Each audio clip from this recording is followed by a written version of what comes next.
Paix, joie du Christ, frères et sœurs, de partout. Merci beaucoup de rester toujours branchés dans votre chaîne groupe Christ Roi Télévision.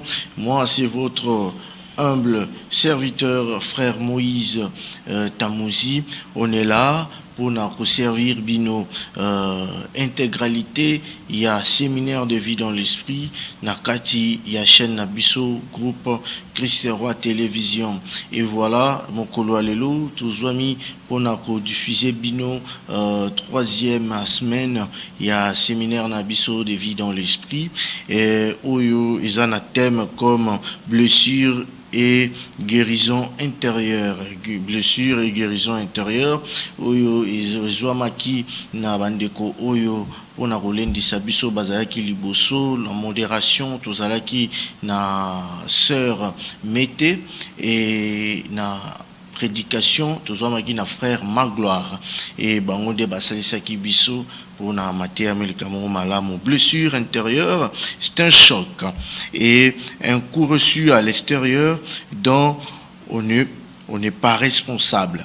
Et alors, guérison et le fait d'être sauvé dans sa globalité, Isaïe, esprit, âme, corps, toi, tu as 1 Thessaloniciens 5, 23 à 24. Wana bongo, thème na biso oyo, parole biso mokolo alelo. Alors, to mekana no kolanda, le lengue berger, Jean Bosco Limomo, asila biro koloba na o Italie, séminaire et mokolo alelo.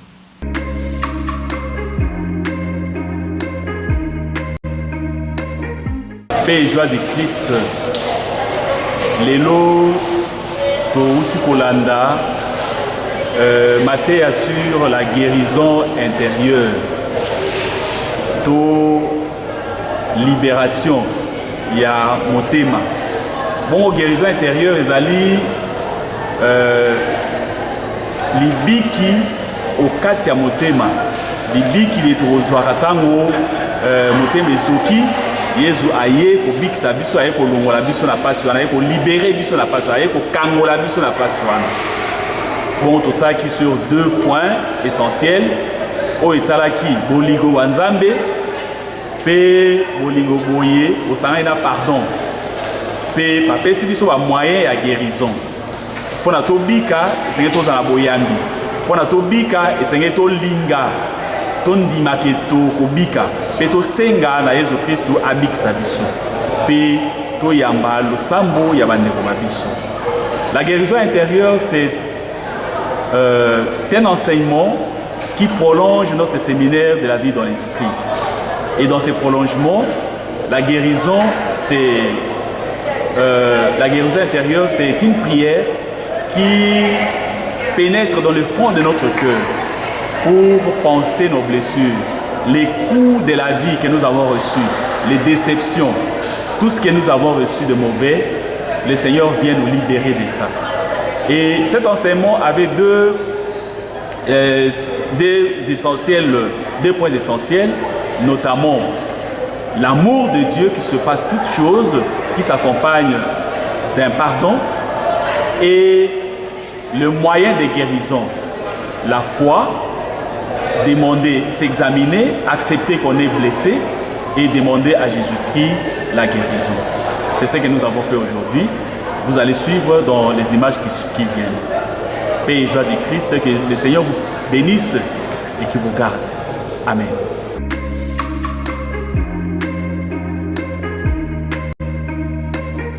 De retour dans ces studios de groupe Christ Roi Télévision, on a bongo zalaki berger Jean Bosco Limomo asila bingo koloba par rapport ya maté ya maye oyo tokozwa mokolo alelo oyo ezali blessure et guérison intérieure.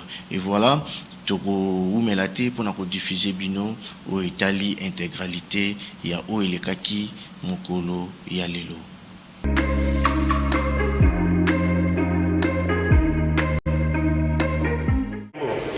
Bisou Moulissango, au début en français, le péché originel. Bisou Moualissango est déformé moto.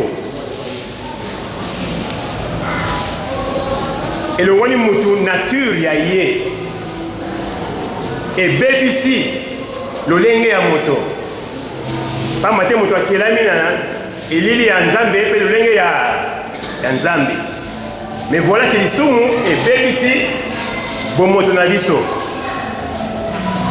nde mokonzi ayaki awa na se oyo kobikisa biso na déformation oyo lisumu ekotisaki kati ya biso nzoka nde mokili yango tovandi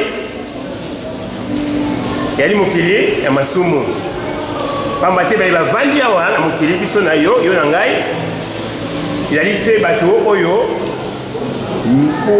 pour nous tous nous sommes blessés. Nous devons vivre un amour humain imparfait. Soit bien parfait le quoi la ligne, imparfait le quoi la ligne. Ah, bon, c'est mon simple, mais c'est comme il faut au limbo là, et lundi, imparfait le quoi la ligne.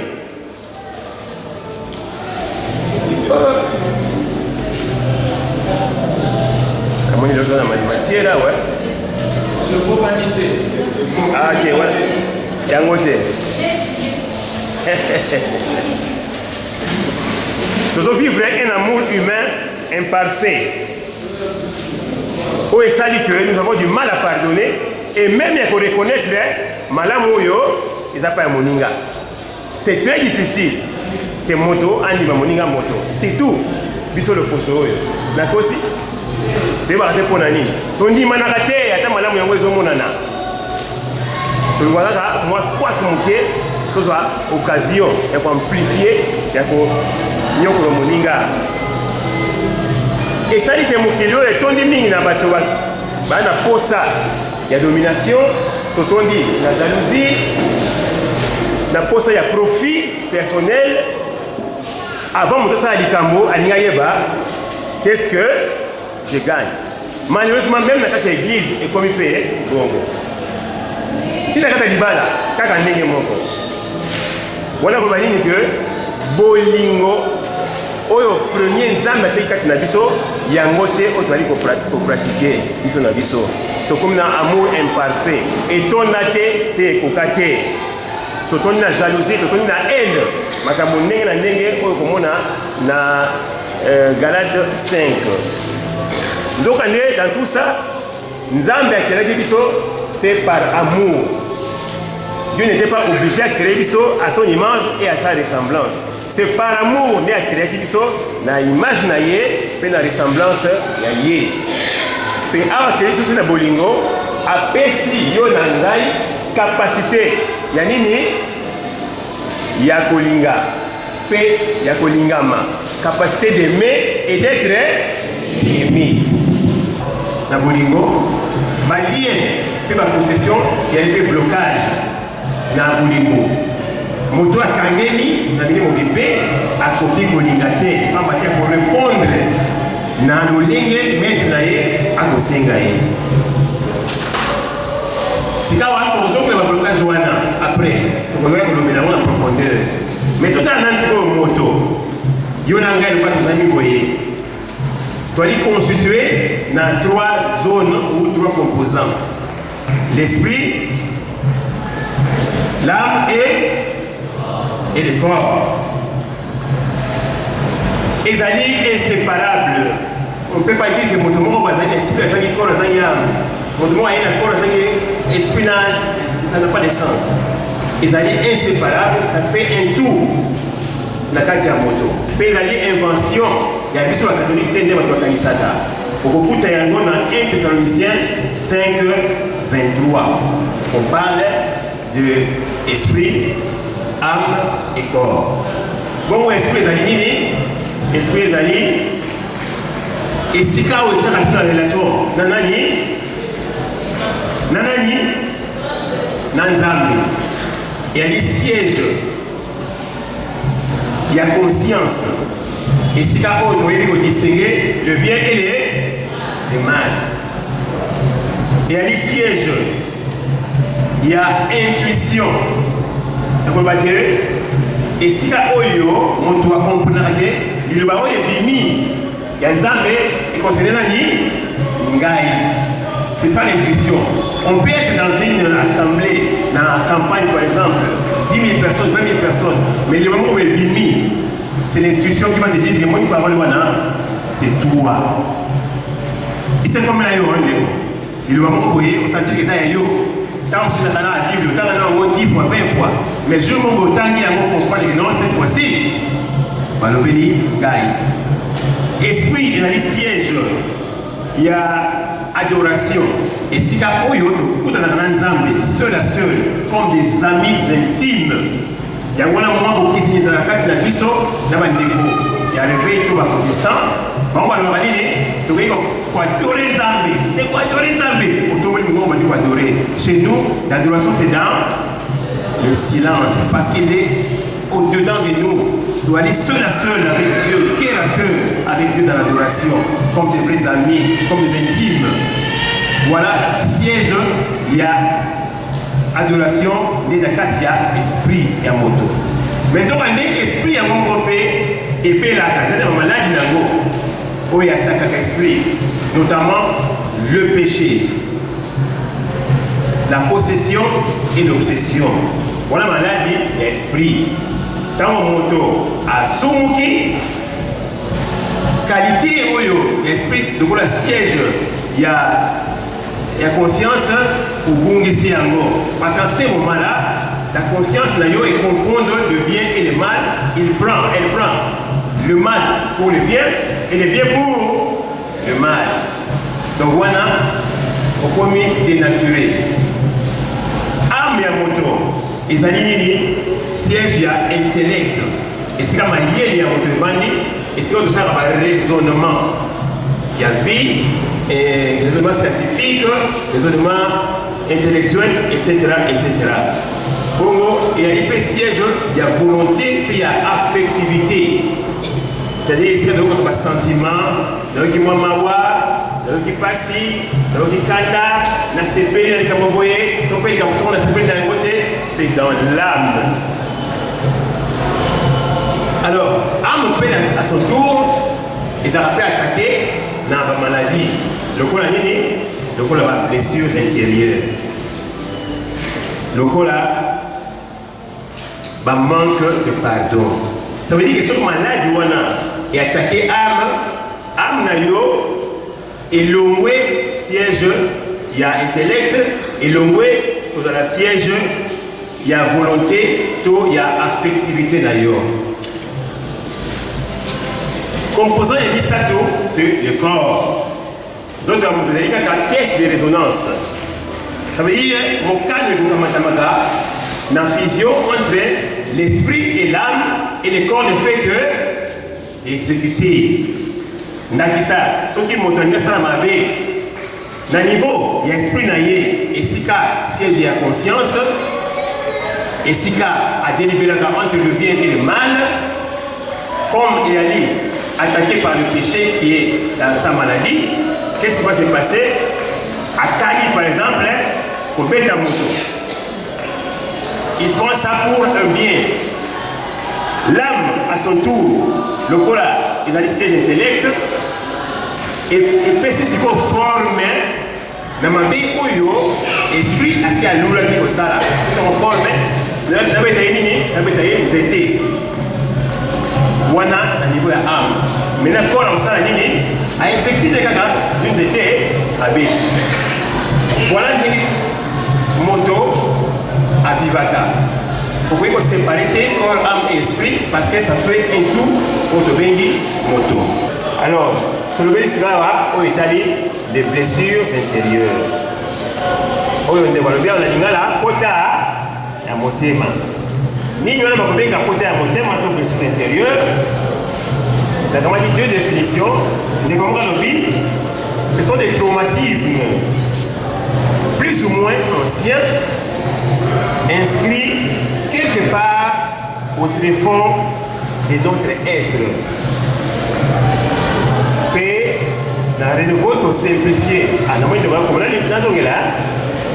ce sont des traumatismes plus ou moins anciens, inscrits quelque part au tréfonds de notre être, dans notre psychisme. Puis dans les niveaux de simplifiant, on dit que c'est un choc que l'on reçoit de l'extérieur et dont on n'est pas responsable. Traumatisme, tout choc, ce sont des termes synonymes. Donc, mbala mingi tant que tozokaka na mpo na motema ezalaka volonté na biso te ewuti libanda toankese choc ezwi esika quelque part na bomoi na biso na telefone sadi na kati na biso to na psychisme na biso ebongo na nsima ya mikolo to bambula ekoya koagir en déformant nature ya être humain oyo na ngai tozali. Tolobi que ezali libanda ozwi choc mpe ezwi esika na kati mais pas seulement libanda ntango mosusu mpe ekoki kosalema ke moto ye moko mpe en lui-même ami blessé ami zokisi ndakisa na masumu ozwi ka ya moto oyo asali avortement mbele nsima ya mikolo ntango akovanda mitali ye moko akoya koregrete akoya koyeba te solo ami zokisi. Et en ce moment-là, blessure intérieure, ils ont un choc extérieur, mais ils ont payé, il y a quatre qui ont monté pour la maison ici. Tout le monde quand et comment est-on blessé? Quand et comment? Quand ça dit à âge nini, vous considérez que le moto, après vous allez blesser. Il y a une simple, dans âge nyos. Ningo balini to kabole ngona biteni mitano yali besoto lobi na période intra-utérine to pe période prénatale ningo bage mwana asani ni période intra-utérine ngona balini mwana na tali bomna na bombi abotani kuté mais déjà quand vous allez blessé qui croit à ça? Nana ni bige mwana au nana ni mmoja hapo na blessé. Ah, bazali quand même bandimi yango. Après moi comme au départ il est moins compliqué mais c'est comme ça. Moi nana ni bomo abo na blessé. Na lolenge nini? Tango mususu baboti ya mwana wana na conscience na bango balingaki ba avorter. Mama melikisi kwa sala nini? On a asali tenalinga asali aboma ako ça fait le kuna oh non c'était fœtus c'était limité asali moto tango susu ngai et puis ko sai ma que baboti balinga boyi na mokilité bamigara wa avorter mais il a non estimité boyi na mokilité. Mais est-ce que dans la situation où on vivre les loyaux, il y a une situation où il y a des filles aux parents, il y a eu un moqué.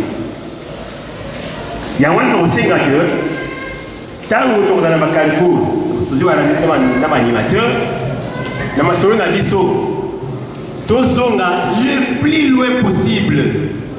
Comme on a 0, 2 ans. C'est-à-dire maintenant, la première seconde où on a eu la mokili, c'est à l'âge de 2 ans. Mais l'autre, on a fait la bosse à l'année, après, on a blessé. D'accord, ça, on a eu la mokili, on a bien mal monté.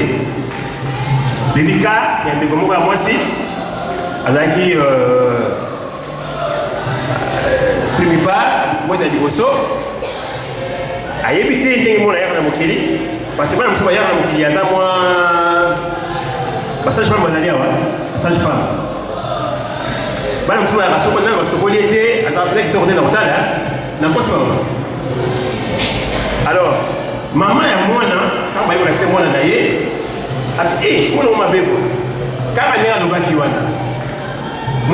quand il y a quelques secondes dans la vie, il y a maman. Pas de problème. Sauf que maman a simbié. Alors là, pendant 3h du matin, elle est là. Sauf que maman a pris ok, avant de finir. Et les hommes, maman, un prêtre, à ayebiseke oza na likambo moko oyo osala mwana oyo foseka ye pardon mama wana aseki avec ça makambo nyonso oloba ngai nasala mwana mo likambo mwana ya quelques heures na likambo ninga na kosala ye mais ntango asengaki pardon effectivement nde ase réconcilier na mwana ntango mosusu ndeko na ngai yo kozali awa oyana wana mokili bayabaka yo malamu te peut-être yango olingaka mama bokosi na yo te peut-être olingaka yango tondi mpona wana yo mpe oyeba te yango tokosengaka ntango tokozala na priere intercession awa ozala attentive ntango bazotanga bakali nyonso tokosambela mpona yango ekoyebi kosalama ke mwana ya age wana abotami sika apele 1 an bazoli ndenge mosusu ozo mona bien mwana moke bazoli de aleki qu'est-ce qui va se passer bolingo nyonso oyo azali kozela bapesa ye basali nini babotoli yango ekepa ya leki aza blessé ekoyebi kozala badispute ya bino baparent mwana azovivre yango ntango bino koswana mwana azolelaka parce azozela avivre bolingo azovivre yango te ekoyebi kozala mwana basepare na mama na ye na age wana kaka oti kokotama apeine na 6 mois 1 an to mpe séparation divorce babauti akepa ngambo moko atikela apele na mosusu to mokoti na ye akufi juste après sa naissance c'est une blessure akokola na yango tolobi ke blessure alika blessure kobanda na age oyo ti tomomebangeka ma blessure mais blessure eleki mabe ezali nde na tranche d'âge oyo nazoloba petite enfance parce que mwana wana ya 1 an 2 ans ayebi te eloko te ana discernement te ayambaka na ye nyonso boye te donc nyonso ozosala ye akanisi ke vie ezalaka kaka bongo bablessure po totangi awa ezali nango mpe kaka kobungisa kokufisela moto séparation ya parent tout ça ezali nango kaka mais mosusu ya sika mpe ebakisami mpona age wana qu'est-ce qu'on voit otolingi kodécouvrir le monde à l'excès alors, sans limite. Nous avons comme ici un instrument au service du monde. Makambo so mona ka na tepe na manini na roman aliya sa nini ameka wepa na ye. Et c'est à ce moment-là que nous avons un grand choc de la vie, mais aussi une grande réussite. Parce que c'est à ce moment-là que nous avons la décision, c'est ce que sera leur avenir. Mais on a fait des déceptions, il y a des blessures, il y a des échecs scolaires, des déceptions, il y a des prémices amour, on peut regarder les moyens pour les caca, mais c'est une maman de blessure, on est incapable de véritablement. Pour ça, nous avons une aventure à Sarakala, il y a une aventure à Béti au grand numéro. Où il y a une aventure. Mosusu pe omona baboti na comportement bango ba BBC mwana kwa dali adolescent une fille de 13 14 ans azo boulé que non si on a comme 18 ans na kobala na zabina mobali na ngata mais amona papa akomisi mama sa divorce tanga kona age 18 ans papa là akomi ko sitabi bana on s'arrête boye makofi ya boye ko vimba ba mbembo ko vimba ba nini aya ko se retrouver mamelo oyo akanda kati jeune garçon peut gagner mon corps. Parce que là, il y a tout ça. Mais moi, il y a un petit peu de grand numéro.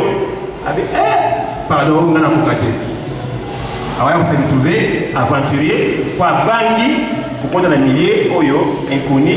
Parce que, exemple, il y a des gens qui m'ont monté. Blessure intérieure des milliers dans la décision. On se sous à mon salaire, mais sans cause, après de mon salaire. Et c'est comme la onde. Un gars numéro 1. La salle est de côté de mon mission dans le salle. Quand vous regardez les comptes finaux à combien 347 000 francs congolais. Pour ça, la nuit, on s'en va tout. On s'en va tout aussi dans le gars. Les gens sont blessés parce qu'à 6 classes, avec ma mission dans la vie, mon salaire est annulé, ils ont yaté. Mon salaire, mais avec un patron bizarre, insulte, finalement, mon salaire, moi, à ça, à ça. Moi, plaque mon pied, les gens sont s'emparer dans le monde. Moi, il y a mon aïe, déjà sur ton boki. On est très susceptible. Pourquoi? Parce qu'il y a une blessure qui n'a pas été guérie. Conséquence, nous sommes au monde. Nous avons une méfiance et un isolement. Très méfiant. Si vous avez un moto, vous avez un moto. Ah, n'est pas comme ça. Un moto de moto, vous avez un chauffeur à la télé, vous avez un moto. On trouve beaucoup de est-ce que vous avez une matriculation de Kosovo? Très méfiant. Nous avons une bonne foi à vous et donc on a beaucoup très méfiant. Parce que les mots, vous allez non guérir. Après, vous avez pourquoi isolé? On a quoi alors que c'est impossible de vivre.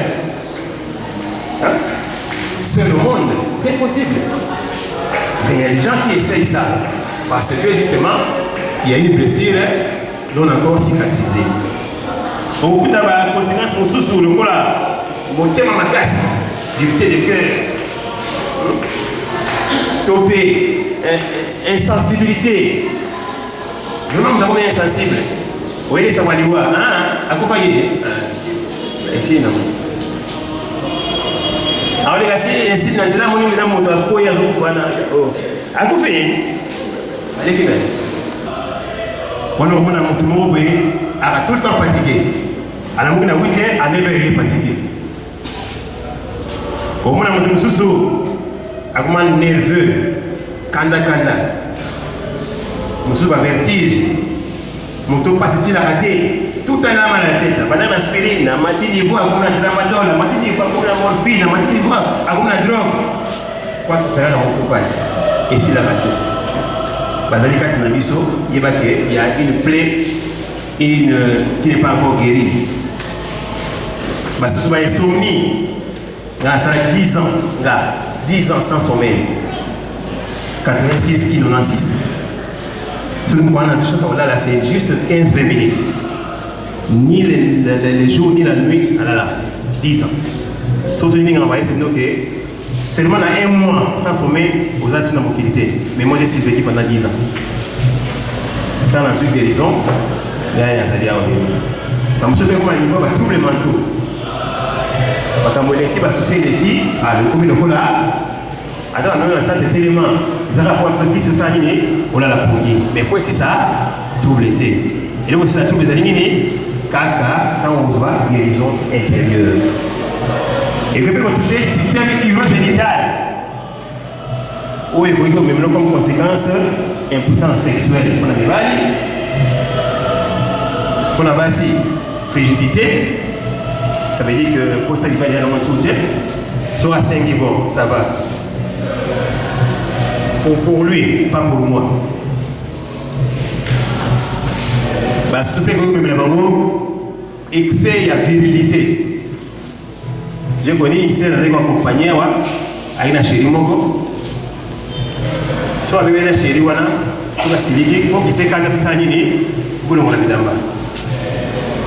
Or, on a essayé que j'ai un Bukanga, Zogane, Kuna, soit c'est la Siliki, pour qu'on ait aller à faire un magasin. Donc, on a commis dénaturé. Puissance d'amour, il y a mon ponzi. Écoutez la résistance soana. Il y a un peu ça que Christ, même renouvelé, et bien vous les belés, parce que connaître l'épanouissement. Pourquoi? Parce que il y a des blessures non encore cicatrisées. Maintenant, tout le monde a la condition pour être guéri. Il a dit belé, tous 6. Et il la foi. Si vous avez la foi, on va bien la foi intelligente, la foi inopérante. Oh, il y a tout les belé. C'est bon, ce qu'on a fait. Yo, ni mon balangani. Dans ce cas, c'est yo. Bah, il faut que tu gagnes, on va dire la question. Et bon, c'est quoi? Maintenant, on dit à l'île cassé. Bon, il y a ça, éviter que. Mais il y a Mimi. Tikani. Point. Et donc, la foi confiante, la foi confiante. Et la foi obéissante. Le rôle de Pierre a manifesté devant Jésus. Pierre, grand pécheur, toute la nuit, à Saint-Denis, a échoué. Mais la seconde manini, dans Jésus, sur ta parole, dans ça, après une foi intelligente, ou bien inopérante, la méthode est belée, n'a pas de grand péché, n'a pas de tout le monde, elle a zouité, mon conseil, elle va aussi courir. Dans la foi inopérante, ou la foi intelligente, après c'est la foi confiante, ah bon, je te fais confiance Seigneur, dans le voir ce qu'on fait. Né à mon résultat positif. C'est ça qu'on nous demande. C'est comme ça la la foi confiance. Donc la foi, il y a intelligence là yo, il y a tout là.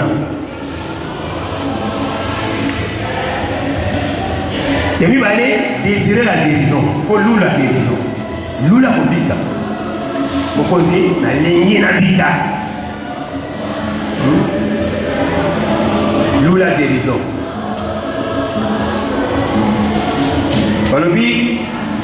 Dieu qui nous a créés sans nous ne peut nous sauver sans nous. Donc, nous devons participer à notre propre salut, à notre propre guérison.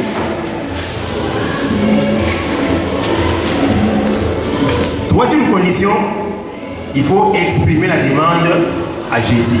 L'oba na Yesu kolingo pika. Donc la lépreux, on a Yesu nini.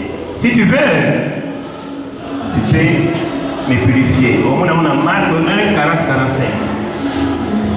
Topi le kola moi si on a kotanga makila, abisona simbi na mana yeno sana nini. Akobika. Au moins on a Marc 5, 25 à 34. Donc il faut l'exprimer à Jésus à travers le sang, le lingue de sala, talami kiao. Quatrième condition, c'est confier à l'intercession des frères. Donc là, paralytique, oyo, batumini matemaki, on dit l'intercession de naïe, débrouiller tia et le kologo, ils ont la vie, ils ont moyen de faire ça seul, faire laisser les bébés. Et moi, je vais dire que il y a un mais à ce soutien, il y a 4 autres intercesseurs, saliciers. Les l'intercesseur, l'animateur, ensemble là, pour y aller, il faut que mon thème, mon thème, pour ta et mon thème pour y aller, là où 2 ou 3 sont réunis, je suis au moment où on a Matthieu 18, verset 19 à 20. Cinquième condition, c'est laisser accompagner par des frères. Et il faut que attends les loyaux. Aujourd'hui, on a noté topé pour ceci c'est bandit, mais toko banaï ne cotam on a des animateurs. On se dit c'est vrai que guérison c'est bandit c'est déclenché, mais aujourd'hui on a une union sur les lots. Pour les métiers, toko va comme la terre sur le séminaire et même après les séminaires, ceux qui ont besoin de ça vous allez tout hésiter. Tout ça toujours. C'est ça que nous trouvons accompagnement des frères. Puis, sixième et dernière condition, rencontrer le Christ dans les sacrements. Par exemple, le sacrement de l'Eucharistie, si ça est en bon an de courir au là.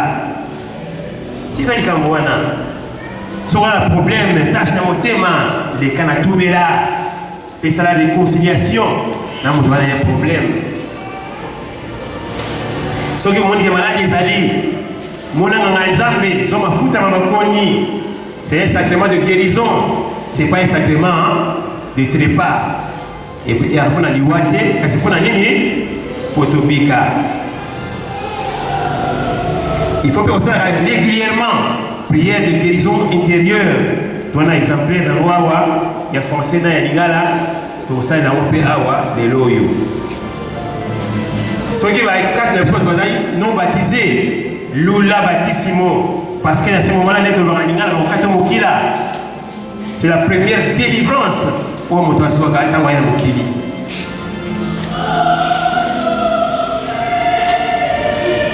Ça rappelle à notre hygiène spirituelle. Qui m'a millier mon sous mais ma mission dans ma somme na mbeba.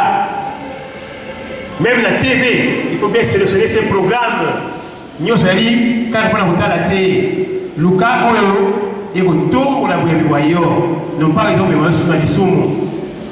Ma livre, n'importe quel livre est, ma livre pornographique est, ma livre est rose de quoi est, il y a ma qualité, on va dire non, les autres ont moi connaissance, la curiosité intellectuelle.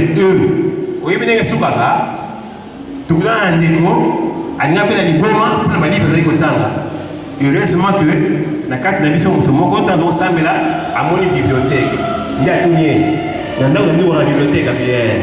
Il y a un livre qui est là, on a un livre qui est là, on a un livre et pour brûler un livre, un seul livre, ça fait 2 heures.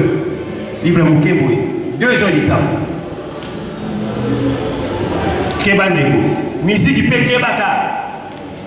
Ndeko Moka sera avec un rassemblement dans notre année, il voulait dire Moka Kofi. Tout le temps, aïe. Mon Sarah de l'Ivoire, c'est des points dans salon. Mais, l'espoir de vie, il est mon tour. À ça, avec un Yawana Yaki. Tokeba. Nous sommes là, et puis, Tokeba va millier mon sous-soupé. Oui, les milliers sont au pays, ils sont arabes. Ils sont au Kekak. Au Kekak. Moi, c'est. Il y a moi chérie. Dans ce moment, il y a bien enlevé à tes marabouts au Foutika. Pas cassé. À quelle église, c'est pas papa. À l'émission, nous sommes au côté de nous. Dans nos colis, on a fait plein de choses, on a été bon, on a été bon. Qu'on pourrait pour personne à frère. Dans mon arabe, à mon petit amateur, il est petit aïe, face au bureau, on a aïe, boyé, à tirer les prémices. Ah, t'es tiré dans le bureau. Ah, il peut dire que je ne sais pas comment. Mais là, on est là, on est là. Parce que vous avez quand après ça soit voilà. Mais les monsieur sont des gros, on tient ma coloté, baba, manini, c'est des plus pour nous. Tirer la colo dans le haut. Enfin, nous allons concentrer tant qu'on sait le Samboawa, au Mekakopinisa, pour lui reconnaître comme blessure intérieure, ou pour exposer un bon conduit. Yemoko a guéri le motema na yo, alors le motema ya libanga, atia yo motema ya suni. Après ça, il y a des limons pour renouveler au moins une intelligence. Il y a des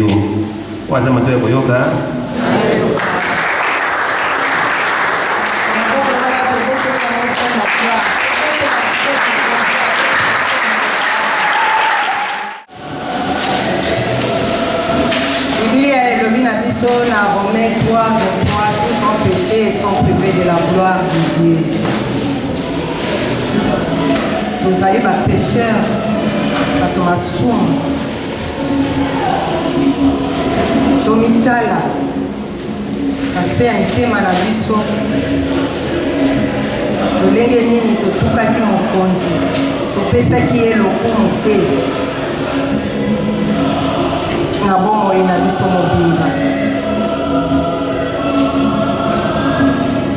Ye oyo azali juste fidèle. Azali wana ya kolingisa masumu na biso. Yango biso banso na moma oyo tolela masumu na biso. Kotala moninga te, koyoka mpe kolanda mpe nzembo te, banzembo ekokontinue kobanda kolanda biso. Toyeba kosenga bolimbisi na mai oyo biso tosala. Tozongisa lisusu mokonzi sur la croix pour la deuxième fois. Mokonzi ayeba na kolimbisa biso. Banso Tolina Basuma Superior. Yeah.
Père Saint, par le nom de Jésus-Christ, vainqueur de toutes les forces du mal, par l'intercession de Marie, la Vierge Immaculée, victorieuse du malin, par mon baptême qui a fait de moi ton enfant bien-aimé. Viens en ce moment me guérir et me délivrer de tout mal, de toute entrave à l'amour dont tu veux me combler. Actualise en moi l'action de ton Esprit Saint. Guéris-moi dans mon intelligence de tout préjugé, de tout esprit raisonneur, de toute confusion mentale, de tout doute, de toute ténèbres.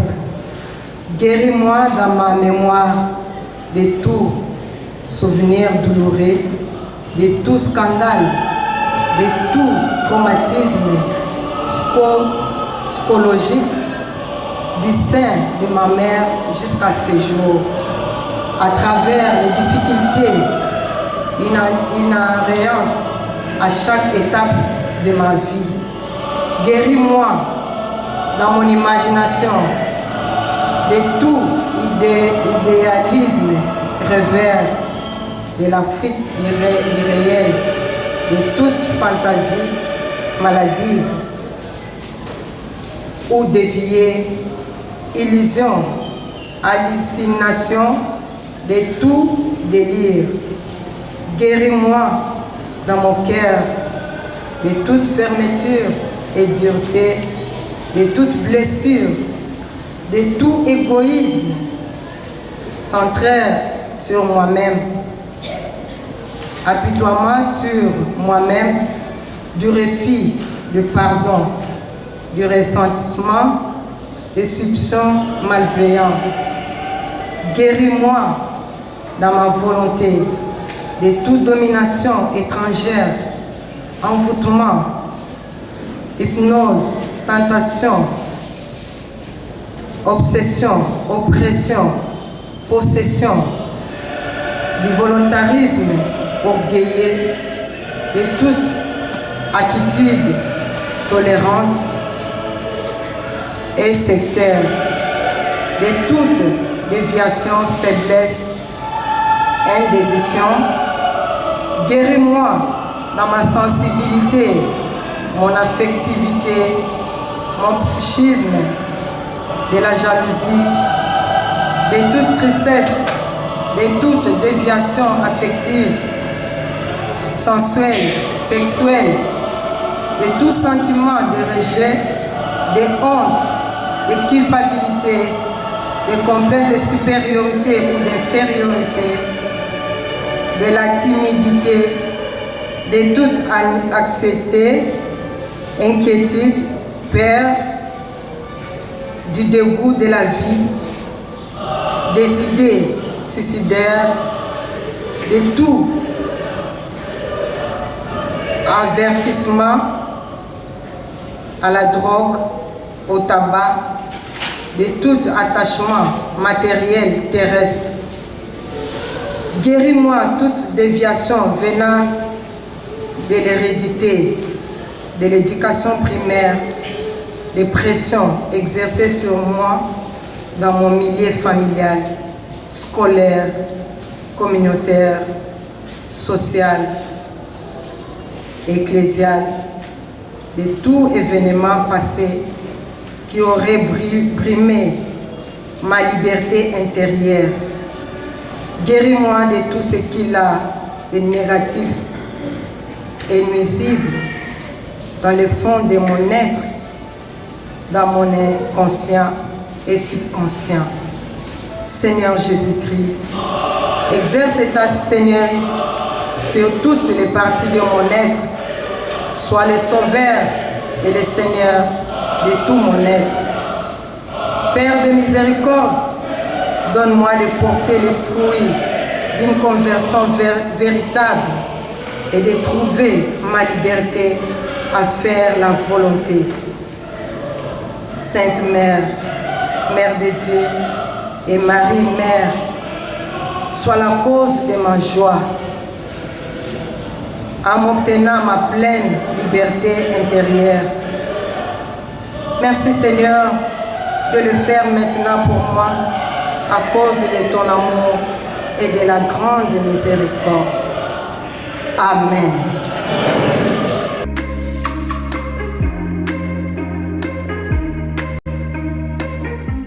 Et voilà de retour dans ce studio. Matéa Maé, Maté Biso, Yakitoko Pea Malamu et pas ya frère Magloire. Bandeko, Naruko rappelé Bino, verset biblique, Oyo Bozanango Bosenga, Isaïe 61, 1. Isaïe 61, 1. Psaume 103, 3.